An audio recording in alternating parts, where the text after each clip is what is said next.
अमेरिकी central bank fade reserve ने ब्याज दरों में कोई हेरफेर न करने का ऐलान किया है और यही आसार थे, यही उम्मीद थी। तमाम विद्वान जो इस पे बात कर रहे थे वो कह रहे थे कि वहाँ कोई हेरफेर होने की, कुछ बढ़त या कमी होने की संभावना नहीं दिख रही है।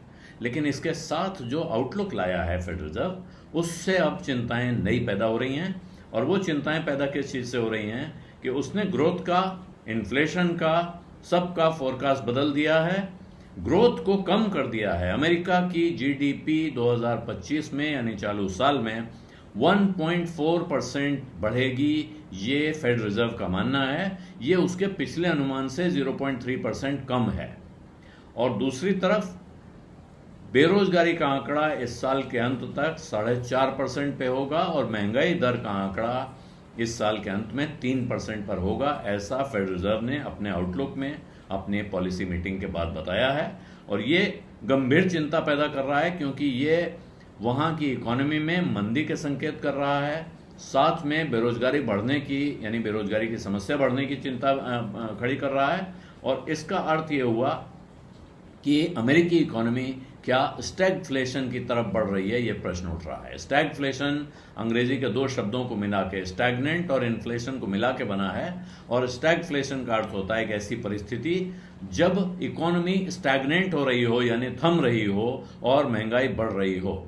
और ये दोनों चीज़ें मिलाकर बेरोजगारी को बढ़ाते हैं, यानी रोजगार की संभावनाएं, रोजगार के मौके कम करते हैं। इसीलिए स्टैगफ्लेशन अर्थनीति में, अर्थशास्त्र में एक बहुत चिंताजनक परिस्थिति मानी जाती है। ये लगभग इमरजेंसी वार्ड के या आईसीयू के दरवाजे पे खड़ी हुई इकोनॉमी को दिखाता है अगर आप स्टैगफ्लेशन की चर्चा करते हैं तो। और 4.5% का पॉलिसी रेट था, 4.25 से 4.5%, उसको उसने वहीं रखा है। साथ में जो चिंता उसने दिखाई है, क्योंकि हालांकि कहा है कि हम वेट एंड वॉच पे रहेंगे, दुनिया की परिस्थिति देखेंगे, जो ट्रम्प साहब टैरिफ लगा रहे हैं या जो उन्होंने लगा दिए हैं या लगाने का ऐलान कर रहे हैं, उनका दुनिया की अर्थनीति पर, दुनिया के कारोबार पे क्या असर होता है और अमेरिकी इकोनॉमी पे क्या असर होता है, इसको बहुत सतर्क नज़रों से फेड रिजर्व देख रहा है और उसी के हिसाब से वो फैसला करेगा। लेकिन तब तक वो वेट कर रहा है। इस अनसर्टेनिटी में, इस अनिश्चितता में फेड का मानना है कि ऐसी परिस्थिति में महंगाई बढ़ेगी और ग्रोथ अटकेगी, यानी ग्रोथ बढ़ने के आसार कम दिख रहे हैं। और जेरोम पावेल साहब, जो फेड के रिजर्व के चेयरमैन हैं, उन्होंने कहा है कि अब आने वाले समय में, गर्मियों में, इन्फ्लेशन यानी महंगाई की रफ्तार और तेज हो सकती है, क्योंकि ट्रम्प साहब ने जो टैरिफ लगाए हैं, डोनाल्ड ट्रम्प के जो टैरिफ हैं, उनका असर अब पहुंचेगा अमेरिका के कंज्यूमर्स यानी उपभोक्ताओं तक, उनकी जेब तक। जाहिर है जब टैरिफ लगता है तो ऐसा लगता है किसी दूसरी देश को, किसी दूसरे देश की कंपनियों को, उसकी सरकार को सजा मिल गई। लेकिन होता क्या है, जब टैरिफ या इंपोर्ट ड्यूटी लगती है तो वो आने वाला सामान जिन लोगों को खरीदना है उनकी जेब पे भारी पड़ता है, क्योंकि सारा कुछ जिस भाव पर भी वो सामान आ रहा था उस पर ड्यूटी लगी तो वो महंगा हो गया, वो दाम बढ़ गया। और ये दाम भरेगा कौन? वही कंज्यूमर जिसको वो सामान खरीदना है। तो अब जब ये वहां पहुंचेगा तब कितना असर डालता है, इस पर नजर रखे हुए हैं जेरोम पावेल। और इस परिस्थिति में अब वहां सवाल उठ रहा है गंभीर अमेरिकी इकोनॉमी में कि क्या वहां स्टैगफ्लेशन की स्थिति आ रही है। ये कितना बड़ा खतरा है, इस पर अभी विद्वानों में मतभेद है, लेकिन ये सवाल गंभीर रूप से खड़ा हो रहा है। जब ये सवाल खड़ा हो रहा है अमेरिका की इकोनॉमी और ग्रोथ के सवाल पर, तो उसके साथ जुड़ा हुआ दूसरा सवाल भारत में लोग पूछ रहे हैं, भाई इसका हम पर क्या असर होगा, क्या भारत पर इसका कोई सीधा असर होने जा रहा है?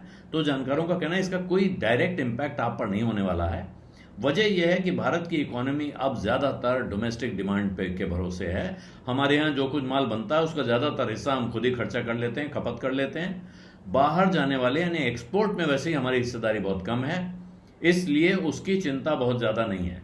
लेकिन अमेरिका जो इंटरेस्ट रेट डिसीजन अमेरिका में होंगे उसकी वजह से तमाम जो विदेशी निवेशक होते हैं उनके व्यवहार में, उनके रवैये में बदलाव आ सकता है।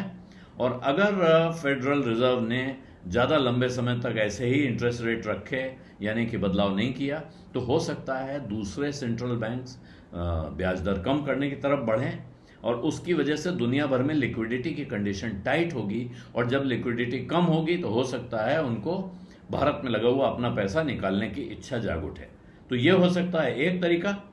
दूसरा है कि जब डॉलर ऐसी परिस्थिति में अगर भारत अमेरिकी इकोनॉमी को लेकर चिंताएं पैदा होंगी तो अमेरिका की करेंसी कमज़ोर होगी, और ऐसे उसके कमज़ोर होने पर फिर करेंसी फ्लो कहाँ से कहाँ कितना होगा ये कहना अभी मुश्किल है। लेकिन एक संभावना कुछ लोग उम्मीद की किरण के तौर पे भी इसे देख रहे हैं। एक तरफ चिंता दिख रही है, हो सकता है बहुत सारा पैसा निकल जाए, दूसरी तरफ ये उम्मीद भी दिख रही है, या एक कह सकते हैं कि सिल्वर लाइनिंग, कि हो सकता है कि तब बहुत से लोग अमेरिका में पैसा लगाने के बजाय दुनिया के दूसरे बाजारों की तरफ देखना शुरू करें, और उसमें फिर भारत के लिए एक बड़ा मौका खड़ा हो सकता है।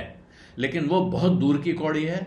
फिलहाल सवाल यही है कि क्या अमेरिका पर जो स्टैगफ्लेशन का खतरा मंडरा रहा है वो वाकई उतना गंभीर है जितना लग रहा है, या अमेरिकी इकोनॉमी किसी भी तरह उसको टालने में कामयाब हो जाएगी। बीज अड्डा में आज इतना ही है। इजाज़त दीजिए। धन्यवाद। नमस्कार।